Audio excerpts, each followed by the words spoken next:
Sonnet 34 of Amoretti is a fine delineation of the sentiments of a broken heart expressed through words cleverly chosen. Odisha's state model syllabus prescribes Sonnet 34 of Spenser's Amoretti in the third unit of Core 1 for undergraduate students. Before we study about Amoretti Sonnet 34, let us learn a few things about the term sonnets.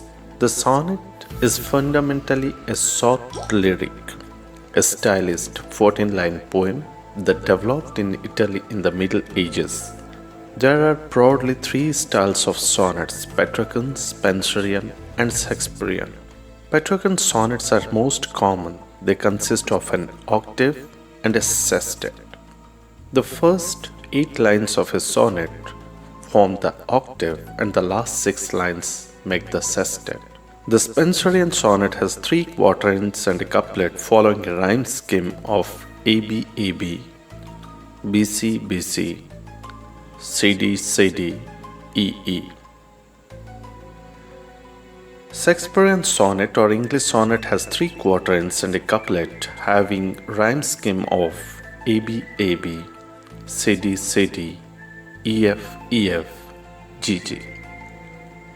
In the beginning, sonnet was used to describe the beauty of the beloved or analyze the nature of the poet's love. Afterwards, it was used for religious, patriotic, satirical, and didactic purposes. Presently, sonnet is out of fashion. Now let us have some ideas on Spenser's Amoretti. Amoretti is a sonnet cycle written by Edmund Spenser in the 16th century in the tradition of Petrarchan sonnets. It is a sequence of 89 sonnets. Thematically, Amoretti portrays Spenser's courtship and marriage with Elizabeth Boyle. Elizabeth Boyle was a well-born Anglo-Irish woman. These sonnets celebrate a happy and successful love. Spenser is regarded as the poet's poet. It was Charles Lamb who had first called him the poet's poet after acknowledging his tremendous influence on succeeding poets. Spenser is also honored as the second father of English poetry. Spenser was a prolific and a daring experimenter. He made innovations in different metrical schemes. The special rhyme scheme of the Spenserian sonnet or his adaptation of Italian canyon forms be a testimony to his innovative bent of mind. His impeccable pictorial phrasing and rhythmic music of poetry makes him an elegant word painter of widely differing scenes. Last but not the least, he was a vital link between medieval era and the Renaissance poetry. Spenser's life and work seem to center about 3 great influences which can be summed up in 3 names: Cambridge, London, and Ireland.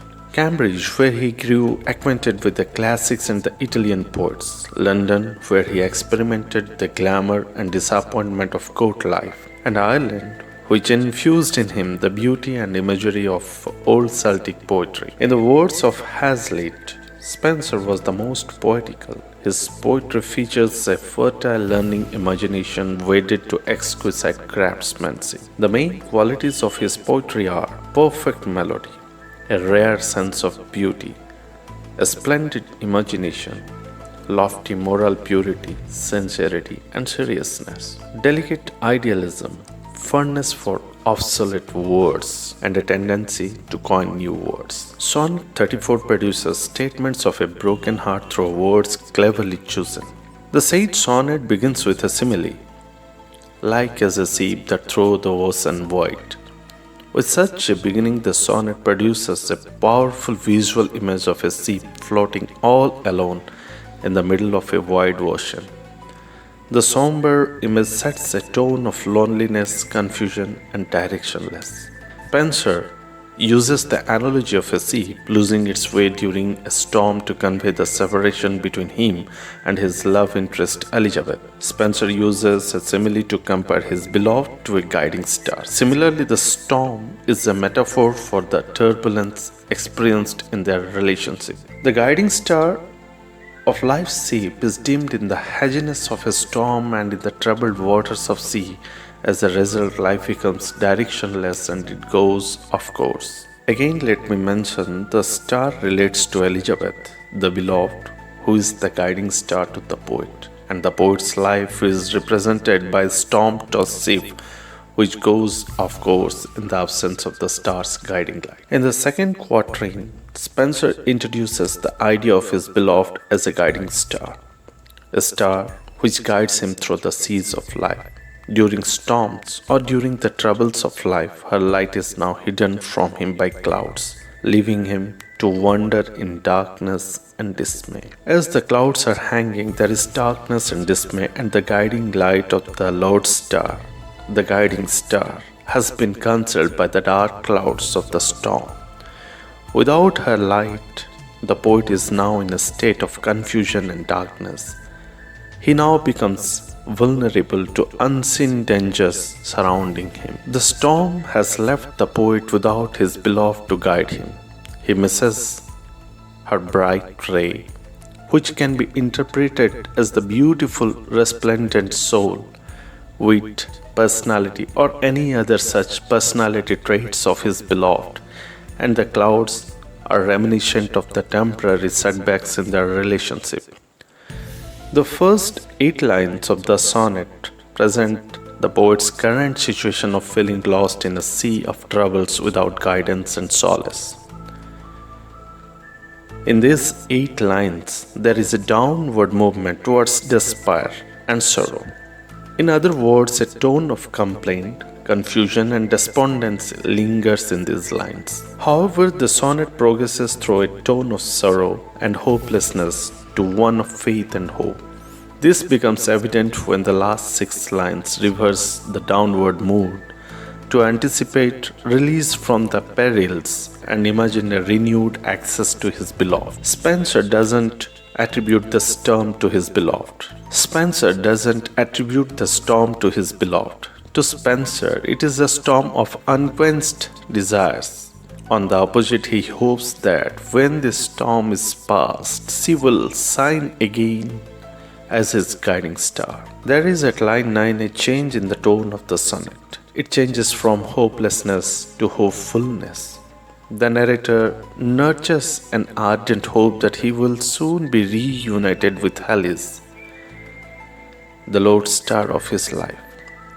The closing couplet tells us that the narrator looks forward to a day when he is back with Alice. Until then, he will wander about with a heavy heart, living a comfortless and sorrowful life.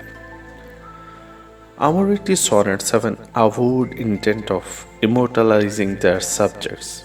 Spenser is successful in achieving this end by unmistakable word painting and differing visual images. The figures of speech like metaphor, simile, alliteration, and personification are appropriately used to bring out the intended effects. Alliteration is triggered when words like darkness and dismay, perils and blessed are used. The repetition of sounds like p and d with negative words heighten their cumulative effect on the reader. The same effect happens in a positive direction when words like Alice, lodestar, life, look, lovely, light, clear, and cloudy highlight the l sound. A number of metaphors are engaged in Amoretti Sonnet 34. For example, star is presented as the poet's beloved. The ocean is taken as life itself. Clouds, storms, and perils are compared to life and love problems. The poet is compared to a sea, using the words like as a sea that throw the ocean wide, and it is a befitting example of a simile. There are clear instances of personification when the sheep and the star are personified to have human qualities.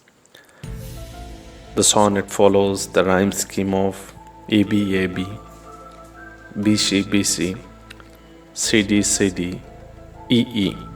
Dear viewers, the transcript of voiceover used for the video is available in the description section of the video. It can serve you as an excellent note to the topic. Last but not the least, your feedback, views, suggestions, and encouragement mean a lot to us. Thanks and regards.